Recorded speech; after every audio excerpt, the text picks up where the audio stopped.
Lockdown was terrible in many ways. I'm sure we would agree with that. But do you remember the way that with the lack of traffic, we could hear the birds? Our attention was drawn to nature on our doorstep. We didn't need to travel miles to find it. Abundant life means stopping and absorbing all the beauty that is around us. Just to finish this little bit of my talk, I want to refer to one of my heroines.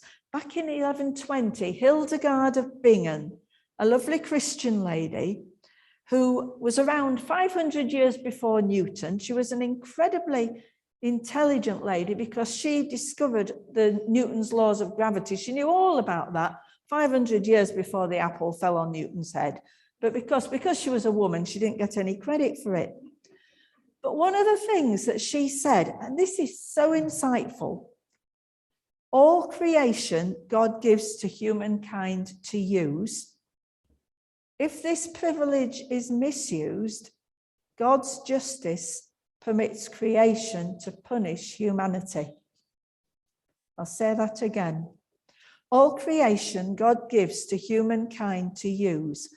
If this privilege is misused, God's justice permits creation to punish humanity. Is that where we've come to? If we're to continue to pray to a God, the Creator, with integrity, then we've got to do something about the crisis and change our way of living. We're going to sing again. So we need to change. We know we need to change. Our attitude to God's planet needs to change. Our way of living on God's planet needs to change. Lent is a time of self-discipline. We're in the season of Lent at the moment. Many people give up chocolate. But it's a time of self-discipline for a purpose. It's to grow our discipleship. If we give up chocolate, the idea is that when we want chocolate, we think, why am I giving up chocolate? I'm trying to be more like Jesus. The time when Jesus went into the wilderness for 40 days. And our environmental damage is making this earth more of a wilderness. So what better time to be thinking about how we can change the way we live to improve the situation? Doing this together is really important, because as we do it together, we encourage one another, we challenge one another. And when we do that, we make progress. It's about a Christian call to love our neighbours. That's what we heard in the gospel message. It's about loving our neighbours because climate change impacts those who are already the poorest in society, the most vulnerable people of the world. In Oceania, there's a little island called Tuvalu. If you watch Pointless, you'll have come across Tuvalu because it's one of the answers that is usually quite low scoring. But the people of Tuvalu are seeing their island country disappear as the sea levels are rising. If you think, oh, that's right across the world, it doesn't matter here. Well, if you lived in Barmouth in West Wales, they've had to evacuate many of their houses because the sea is coming further inland. If you're a skier, you will have noticed the ski season is shortening. But more important than that, with the ice caps, is the impact on the Chinese, where their essential waters that form their great rivers come from the glaciers that are getting smaller and smaller, and they will be struggling for water. Our Christian call to bear the burdens of our weakest members means that those of us that are in the affluent West need to recognize that our own abuse, if you like, of the earth's resources is causing real problems on these people. So today, global warming, a little bit of technical information here. I'm sorry about this, but I've really tried to make it a service rather than a lecture. But this is important. The temperature control of the Earth is dependent on water vapor and carbon dioxide in the atmosphere. Carbon dioxide is the real thing that we need to watch.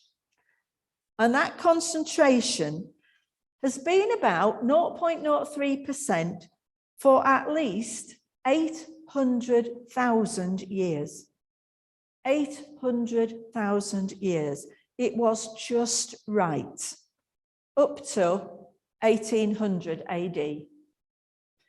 So in the last, what are we on now? 2020? 220 years. In that time, since 1800, it has increased by more than 40%. It's now 0.041%, which doesn't sound much, but it's the increase of 40%. And it's increased through what I said before, burning fossil fuels, cement production, getting rid of forests because the carbon goes into the carbon dioxide in the atmosphere, and the intensive farming. And that change has just been too fast for Earth's natural protective mechanisms to cope with it. So as Earth's temperature rises, the ice cap melts, the sea level rises, land is lost, and we notice changes to our weather. And that's the problem in a nutshell. Too much carbon dioxide, global warming. So what can we do in our own small way to help this planet? Well, there's some big things, and you might not like them, and there are some small things which might be a bit more palatable. But doing nothing is not an option. In the magazine this week, in 2019, it said, for individuals, flying is the most carbon-intensive thing that you can do. Holiday air travel makes up around 10% of the average UK annual carbon footprint. Cut that out, or travel by train, which is about 1/10 of the emissions, and you can produce a real and immediate effect. Now, I know for many, having worked hard all year, they consider it a right they've earned to fly abroad for a holiday each year. And we do need to relax, but we need to realise that we cannot go on living like this any longer. Not to do so would be a major change in our lifestyle. Yet let me take you back 2 years to the start of the coronavirus pandemic. Most people were willing to accept major changes to their lifestyle because they could see clearly the threat to their own lives and the lives of loved ones. We stayed at home. When it was for ourselves and our loved ones, we were prepared to make major sacrifices. Now compare that response to our response to the climate emergency, which threatens all lives on this planet. Are we willing to change? It's a huge ask. Another big change, of course, would be to change to electric cars from the petrol and diesel ones that so many of us drive now. And once the cost of electric vehicles becomes more accessible for most people, and once the cost of shipping batteries half round the world doesn't create pollution for those electric cars, I'm sure more people will be able to move to electric vehicles. I think in 10 years' time, the vast majority of people will be driving electric cars because we hope the government will intervene and make it happen. But we need the government to get on side and help with a lot of changes. We know that they can do it because we stopped using plastic bags, didn't we? When they put a 5p charge on plastic bags, we all gave up with plastic bags. So the government can intervene, and we need that to happen with the cars. But what are the changes we can easily make now? Food choices. The food choices we make every day have a huge impact on the environment, but small changes can have a big effect, and that's good news. In 2019, a United Nations report said producing a kilogram of beef generates up to 100 times as many greenhouse gases as a kilogram of plant protein because of the cows, the flatulent cows that create so much methane, which adds to the carbon dioxide in the atmosphere.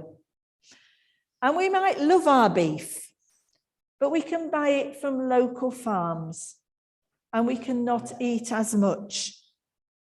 A vegan diet has the lowest carbon footprint, but we might not fancy being vegan. And I must admit, it doesn't inspire me. But you can reduce your footprint by about a quarter just by cutting down on the amount of red meat you eat. Perhaps you could decide to have one day a week when you go vegetarian. Just one day. And when you do your shopping, look at the labels to find where the food comes from. I watched a TV program, it must be almost a year ago now. It was about food miles and talking about food prints. And they all had a meal and you had to find out which was the most environmentally friendly. And the starters, the person that had asparagus thought they were being really good because they were being vegetarian, they were eating vegetables, they're not overfishing with prawns, or they weren't having, or whatever the meat was. But they found it was the highest food print because the asparagus had been flown in from where it was grown in California. So it's about being sensible with what we buy. Richard Walsh, who preaches here occasionally, is one of our real champions for being eco-friendly. And he's working on a group in our district about being eco-friendly and helping churches be eco-friendly, which is what we're hoping to do here. But he wrote an article in the summer newsletter last year, and he gave us 3 things that we could all do to be a bit more environmentally friendly and reduce our carbon footprint. He said, shop little and often, because a lot of waste comes from shopping at big shops and putting 2-for-1 bargains in our trolley and then throwing them away. Buy half your food locally, he said, because the shorter the food chain, the less waste before your kitchen. He suggested we aim to buy 50% of our food grown within 25 miles of where we live. Now that's a challenge. But we could all buy British apples, couldn't we, instead of ones that are shipped in from New Zealand or wherever. And minimise packaging. Look for loose fruit and vegetables. Take your own containers. Or go down, there's a shop down by Kershaw's where you can buy bulk and take your own containers to get them filled.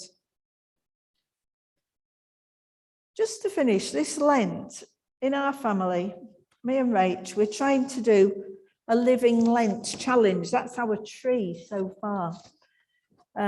It's a few years old now, but each day you pick a leaf and have a look what it says and see if you can do the challenge. And if you can, you put it onto the tree. So we've swapped cling film for some of the plastic items in the kitchen for using reusable ones. We've turned our washer down to 30 degrees for our washers instead of 40 degrees or 60 degrees. We've made sure we turn off taps, so I try not to leave the tap running when I'm cleaning my teeth. All sorts of different challenges that we've done to help us try to do little things to help the climate. And you can do little things as well. And we can make, as a church, a real difference. So I hope you don't think you've all been told off this morning. I'm learning in this as much as you are. And I really want to make a difference. I'm going to finish with a meditation by a lady called Shirley Irena Murray, who actually wrote one of our hymns this morning. And it grounds our care for creation in this season of Lent, leading up to Good Friday. And it's a meditation called The Gamble. While soldiers threw a dice, the crucified was dying. The world was turning black and Jesus Christ was crying, oh my God, why have you forsaken me? But who gave a toss for the man on the cross? And now we throw the dice. The earth is slowly dying. The world is turning black. The planet's voice is crying. Human race, why have you forsaken me? So what is it worth to desecrate the earth?